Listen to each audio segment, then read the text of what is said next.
Hello, and thanks for joining me for this episode of Communication Connection. I'm your host, Victoria Bailey. And stopping by for conversation today, she is an award-winning journalist. She is the morning show and producer for WTVY News 4 in Dothan, Alabama. And of course, she is a Mississippi State University alum. Please join me in welcoming Miss Olivia Beck. Hey, Olivia. Hey, Victoria, thanks for having me. Go Bulldogs. Exactly. And so thankful. I know you're at work. Thank you so much for taking time out to talk to us. So we'll jump right into it. Talk a little bit about journalism in general, your early influences. What are some things that got you interested?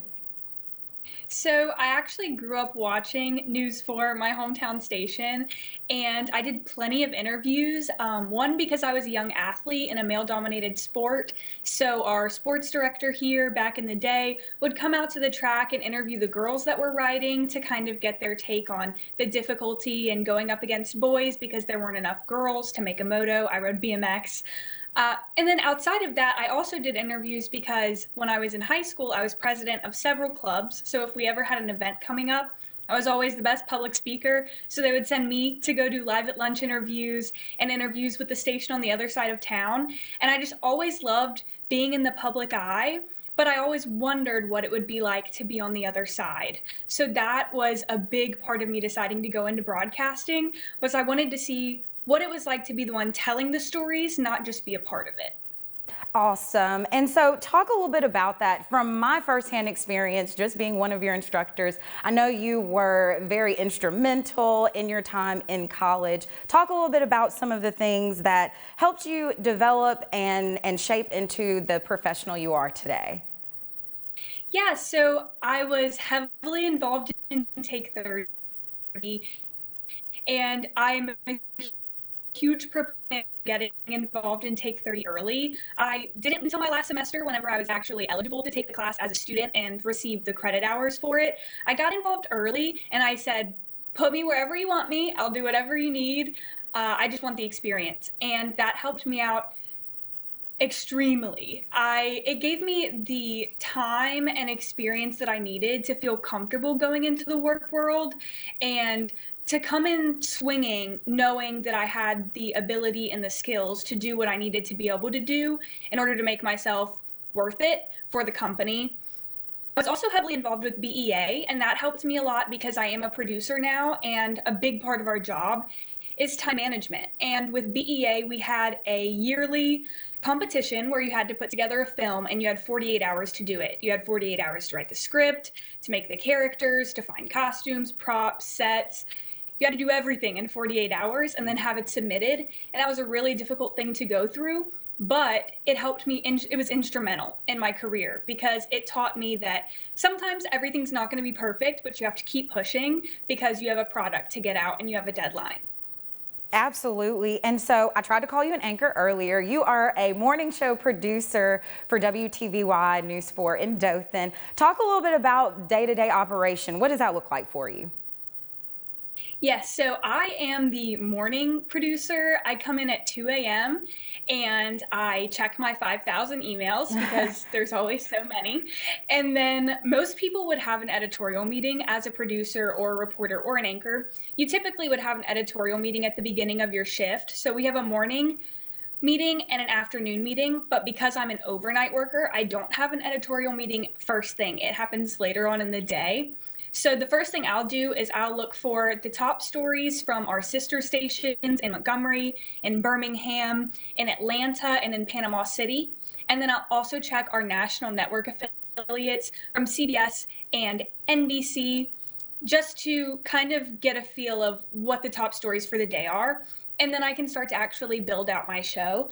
Once I build out the stories that I want to have in the show, I stack it to make sure it flows properly and we're not jumping around from crime to health to crime to a fun, loving story. So I check to make sure it flows, and then I start to add all of the graphics and the CGs, and I put my videos and transitional stingers if I need it.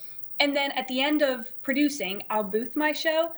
So while it's live on air, I will sit back with the production people, and I will make sure that all of our time cues are being hit to make sure that we don't go over or under, we don't get cut off in the middle of a sentence, and we're not sitting there for 20 seconds in silence. So that's a big part of it. And then for me, after I finished doing all of that with the morning show, I come back upstairs and I produce the noon show, and then somebody else booths that for me so that I can go home at 11. Good. Okay. And so, of course, you talked about it a little bit before. You've worn so many hats just participating in Take 30. And of course, now you are producing. So you've had a lot of news coverage. What has been your favorite coverage so far? I have to say, in the work world, my favorite coverage is weather related, and I do not like snow. I've never been a fan of snow. But as most people know, the Southeast got a lot of snow recently. So I think it was 2 weeks ago, maybe a little less than that. We in Dothan, I think our average was 5.5 inches of snow. Oh my goodness. And most people would say that that would be a horrible time to be in the news because we had to be out there in the thick of it or traveling in the thick of it. And I actually ended up working 24 hours over 48. So it was a lot of work. I had to board my dog for 3 days. There was black ice in my apartment complex parking lot, so I had to get picked up in a 4-wheel drive. But it was something different. It wasn't the same routine that I have most days. It was something new that I could do, and we could really get involved and have a creative take on what was going on. Of course. And so we talked a little bit about your coverage. You're also an award-winning journalist. Talk a little bit about some of the honors you've received for storytelling. Yeah, so I know I've won a couple of awards for radio and podcasting, and I've also won one as a TV reporter back in college. And I will say it took lots of work and lots of time. I was always a very type A person. If a project could have been done in an hour, I would spend 5 on it just because every little thing had to be perfect. I'm a perfectionist, and I think that's really what helped me get to where I was. I also wanted to be a professional at Premiere Pro from day zero. So I went on YouTube and watched a 4-hour tutorial on how to use every single tool on Premiere Pro.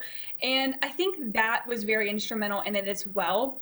I feel like it just takes a lot of dedication and really allocating a significant amount of your time as a student outside of just having fun. Of course, you need to do those things and be social and make friends, but you really have to allocate your time to preparing yourself for your career outside of your classes. Yes, ma'am. And so as a journalist, I'm sure you have a favorite storyteller. Who is your favorite storyteller and why? Yes, I do. So her name is Ida Tarbell, and she was a pioneer of investigative journalism. She was also one of the original muckrakers, though she did not like being called that. She basically took on Standard Oil, which was owned by John D. Rockefeller in the early 1900s, and she, in 19 installments in an American magazine, she described the company's aggressive ways of monopolizing the oil industry and exposed it. And it actually led to a Supreme Court ruling that the Standard Oil Company was in violation of the Sherman Antitrust Act. And I'm a very political person. I love investigative journalism. I love anything to do with politics. So that's kind of a story and a storyteller that has always stuck with me. And we know, Ollie, that storytellers, the best stories come from the community. What are some things you're doing in Dothan to stay active in the community and kind of pull the best stories from the area? Yeah, so I think it definitely helps that I'm from here. I kind of did that intentionally as my first job in the industry because I do know the area well and I know a lot of people who live here well. And I think that has really helped. But outside of that, we do go to a lot of community events. Of course, we know about all of them because everybody tells us about them.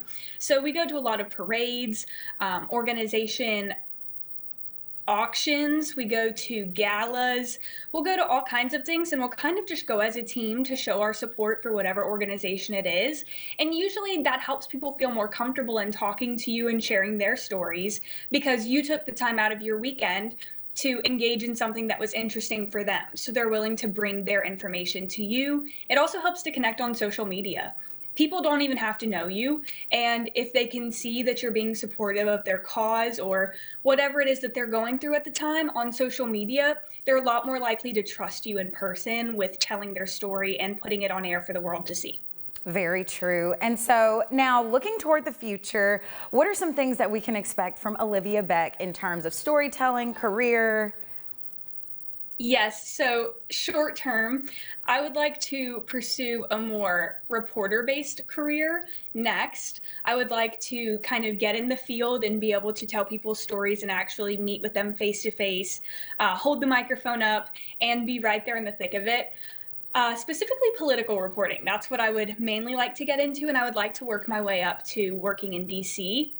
As I've said several times, I'm very involved in politics. So I think that's my short term goal. My long term goal is actually to pursue a degree in law and go to law school and then run for office eventually. And then I think that will help me bring what I'm learning now, and I can turn it into change later. So I'm learning everything that I need to know about society and government and politics now, using the resources that I have. And then in the future, that'll help me better be able to communicate how we can make things better. Very true. Okay, so any young journalist, producer, reporter, otherwise listening right now, what advice would you have for them if they're interested in kind of following your footsteps?